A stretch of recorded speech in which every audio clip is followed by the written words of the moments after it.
You're not just learning to write, but you're writing to learn.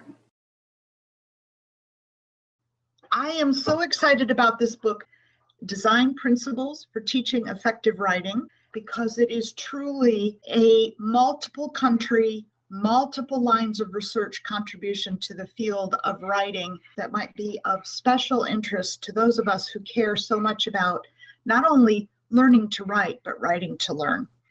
We have spent a lot of time in the last couple decades learning more about how to help students become effective writers. And in the last decade, the shift has begun to focus more on writing as a learning activity across school subjects and outside of school as well.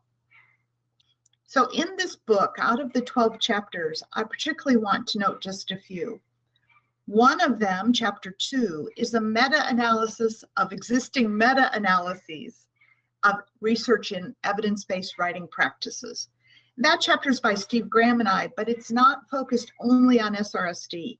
So for those looking for a synopsis of what we know and the evidence base behind it, that chapter is a really great up-to-date resource.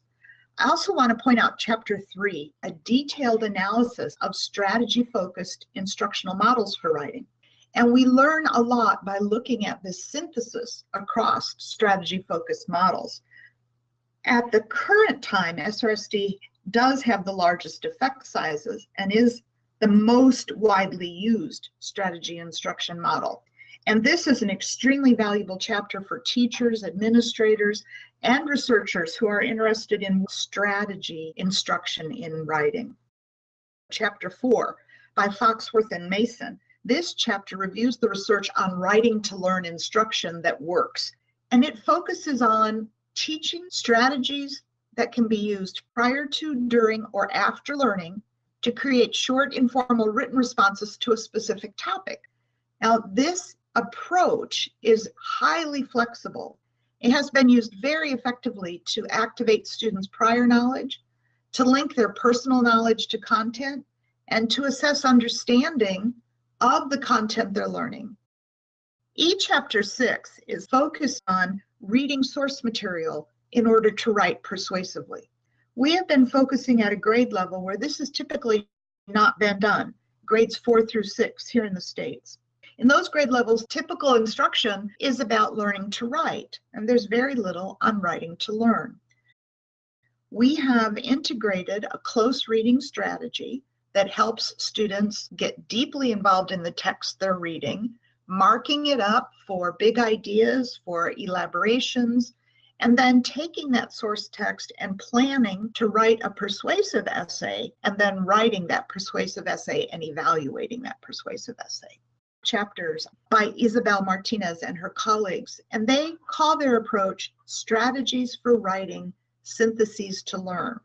This strategy set is designed to improve the use of reading and writing for learning tools among 11 to 12-year-old students. And what's extremely interesting here is that they're not using a single source material.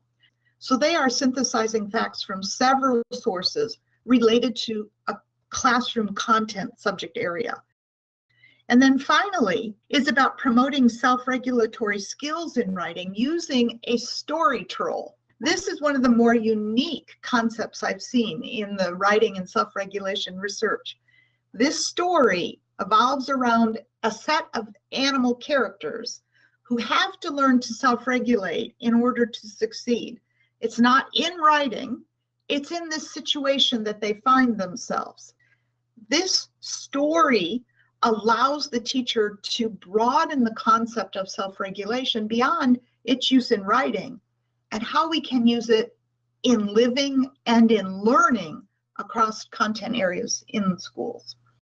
So that's a look at what makes me so excited about this book. And I hope that those interested in learning to write, but even more writing to learn, will find this book an incredibly valuable resource.